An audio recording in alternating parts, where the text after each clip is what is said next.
Very pleased now to be joined here at SB Nation by the one and only, the internationally famous, the very happy as of a couple of weeks ago, I imagine, more happy than maybe prior to that point. Go Bucks for New Orleans Saints wide receiver Chris Olave. Chris, congratulations to the Buckeyes. Appreciate you, man. Go Bucks forever. I do want to say this. Look, I'm an Arizona State Sun Devil, and so I don't have any claim to this. But it really, I'm actually gonna. I feel comfortable enough to verbalize it this way to you. It pisses me off when other people do the. It doesn't work. You can go anywhere you want. It doesn't work. I'm sorry. I understand that you're jealous and you wish you had it, but everybody has stuff.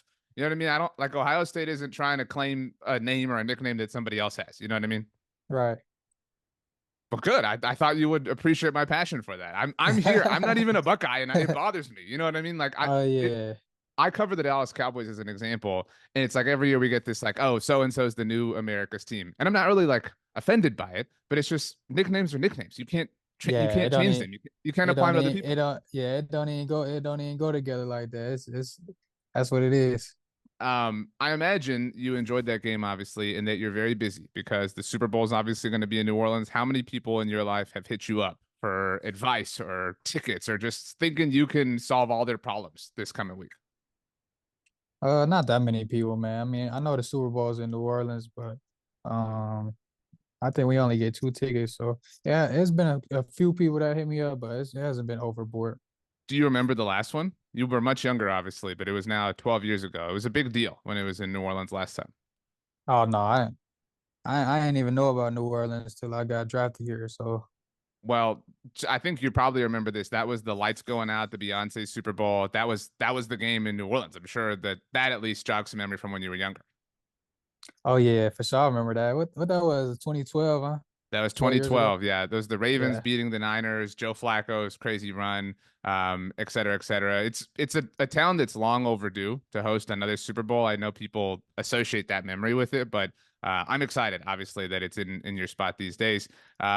What has it been like for you? Obviously, it's a interesting moment for the Saints as the last team that is technically still looking for a head coach. I think everyone has an idea as far as who that's ultimately going to be. Is that something you keep track of that you're, looking up rumors on the internet about, or are you just sitting back and kind of letting the process unfold?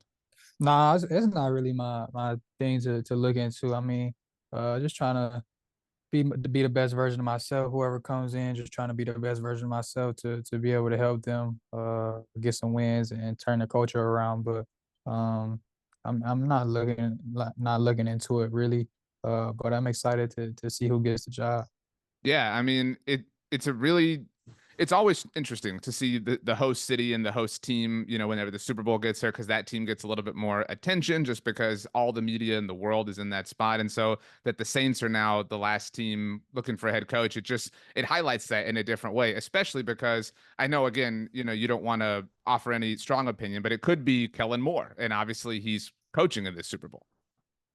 Yeah, it's huge. I mean, I seen he's a candidate for the job. I seen so many names as candidates, but just to have somebody that's reached the Super Bowl and a possibility to win it, to come in and be the next head coach is huge. So, like I said, I'm excited to see who's the next head coach, and I'm gonna be the best version of myself to try to help them win. You have a big offseason coming up. Obviously, the Saints will decide if they want to exercise your 5th year option. That's a pretty standard thing. And for my money, I would do it if I was in charge. I think you're an incredible player. Are those things that you are already thinking about, and because it is something that's coming down the bend, or is it? I think maybe it might be like your approach to this head coach sort of thing. Like, hey, if they decide to do it, great, we'll figure it out. If they don't, okay, we'll make lemonade with that situation if that's ultimately what happens. Yeah, it's just something that I can't control. It's out of my control. Only thing I control is my performance, what I do on the field, what I do in the building, the impact I have. So, like I said, I can't control that. So it's something I'm not stressing about. So I work for SB Nation, as mentioned, and I don't know how much of us you're aware of. If you say none, that's okay. I won't be offended, I promise. But that being said, we have a team website for every single team. I cover the Cowboys, but our New Orleans Saints side Canal Street Chronicles, I asked them, I said, look, I'm getting to talk to Chris Olave. They were super thrilled. They were super jealous. But every single person at Canal Street Chronicles is curious for how you're feeling, how you're doing, and whether or not you feel like you're going to adjust anything relative to the 2025 season, maybe that you have approached in a different way prior to this point, just given the situation you find yourself in coming back from injury. I feel great, man. I don't really have any symptoms. As far as concussion wise, I don't really have any symptoms, but just trying to play it safe. There's no really cure. There's no cure to a brain injury, so just trying to play it safe.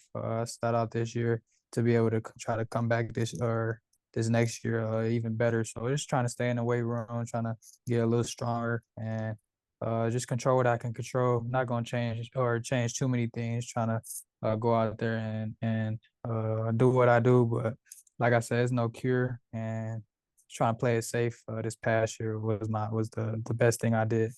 That makes sense. And that's really smart. And it takes a lot of strength to be able to say, I want to play and I feel like I have to play, but this is the best decision for not just my long term career, but my long term life. And obviously, that's what Exactly. everybody cares the most about.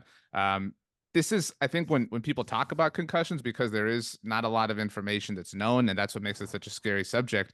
I think Exactly. people immediately jump to, well, you should wear a different helmet, or you should do this, or you shouldn't go across the middle. Are those things that on some level you're a football player, right? You can't change, the way you've played the game your whole life, but is there a different helmet, or like, is there any actual change along those lines that you've thought about making, or you've looked into, or you've researched?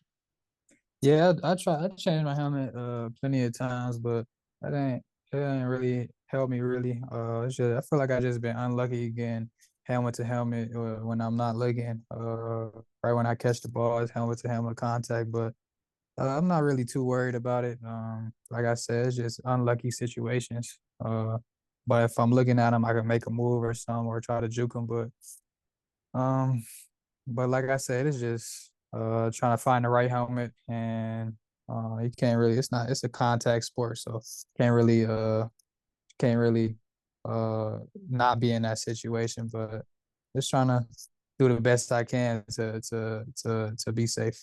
That makes sense. Now, I want to get to your work with P&G in a moment, but along those lines, the letters P&G. My name is RJ, so I like to look at letters and things like that. Is PSG your team, or was this like a bandwagon moment? Like, I'm really curious. The caption was 1 day contract, I believe. Yeah. So I just have to know how invested you are here.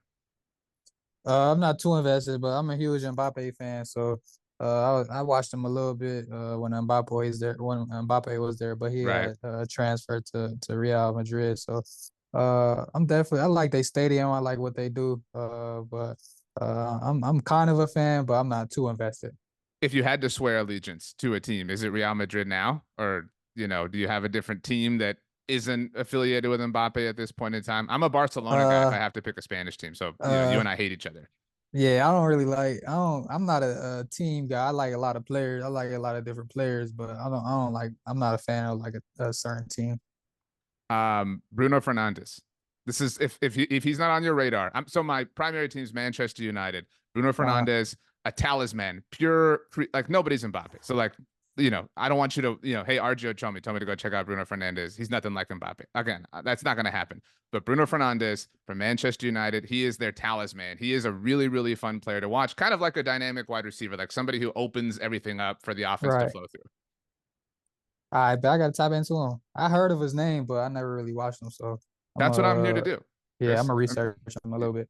I'm here to find out more about you and to educate you when it comes to worldwide soccer. But I saw the PSG thing, and the thing is too, like they're awesome. They're a Jordan team. You know what I mean? Like in terms of brand, their colors are strong. They play in Paris. Like it's difficult to not fall in love with the overall aura. You know what I mean? Right.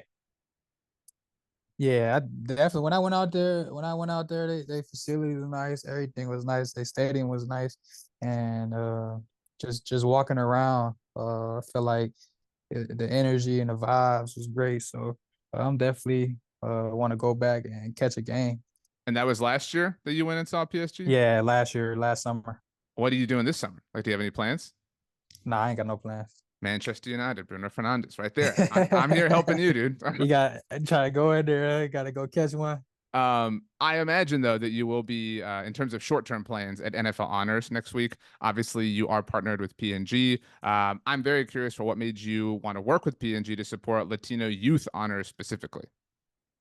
I'm excited to work with PNG to support the Latino Youth Honors program, which is all about celebrating the achievements of high school football players who excel on the field, not just on the field, but in the classroom and in our community. So I'm definitely excited to work with them to spread that love and that energy.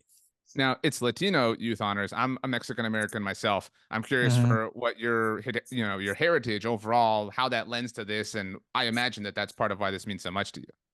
Yeah, yeah, the heritage it means a lot to me. It's like family, so it's something I'm very proud of, and I know how important it is to encourage the next generation to achieve their dreams. So trying to set that standard and trying to be who I am.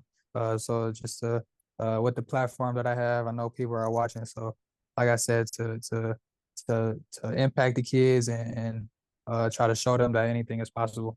I think that's really a strong message. You and I are talking the week before leading up to the Super Bowl, and it's kind of the primary All-Star games, the Shrine Bowl's going on, the Senior Bowl, and every step there's always those like I'm sure at some point in your life you saw like the whiteboard, like there's so many high school football players in America, and then there's so many college football players, and then there's so many NFL players, and then first round picks, right? Like you can continually dilute it and dilute it and dilute it. You've completed your third NFL season. I have to imagine you play for the New Orleans Saints. Like it's a really visible, vocal team, championship pedigree. You went to the Mhm. Ohio State as mentioned. Like you've walked an incredible walk to this point, and that is a testament to a lot of youth. Yes, sir. Yes, sir. I appreciate that. Yes, like I said, it's a platform. I'm super blessed to be in this position. You know, God always has a plan for everybody. So, it's a plan that He had for me. And like I said, I'm just trying to walk in my faith and try to be a great example for the next generation and for the kids coming up. That's a really good message. So my last one, because I do have to ask a Dallas Cowboys question because that is my job.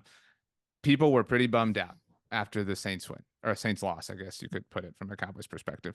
But something I'm always curious about, and maybe you felt this at Ohio State, is all these Cowboys fans were coping with the loss and saying like, "Oh, well, the Saints showed up because everybody plays big when they're playing the Cowboys." Is that a real thing? Like, are there? It doesn't even have to be the Cowboys, but maybe it's when your game is on Sunday Night Football or something. Like, is there ever a time where you're like, oh yeah, this is a bigger stage, this is a bigger opportunity. We want to show up and show out and flex, whether it's an opponent or a stadium or the time of day or the broadcast, like I said. I mean, I know some people that do that, but not for me, really. I mean, I played in so many big games coming from Ohio State. So many televised, nationally televised, or Sunday, or even with the Saints, you know, primetime games. Right. Playing a couple of those, but I feel like I attack every game with the same mindset and the same energy. So I wouldn't say playing the Cowboys is on my list. I wouldn't say that. I wasn't one of them. I wasn't one of the people who was coping. I had to know. You know what I mean? I had because I thought they were dumb, but now I can say, well, Chris Olave said you were dumb, not me. You know, the man who Yeah. endorses Mbappe and PSG, and soon enough, Bruno Fernandez. Chris, you're the man. Yeah. The work you're doing with PNG is awesome. Latino Youth Honors. Best of luck this offseason. Get healthy, get right. Good luck if contract negotiations and discussions start to happen. Really rooting for you. You're one of the good guys, and you do it the right way. Appreciate you, man. God bless.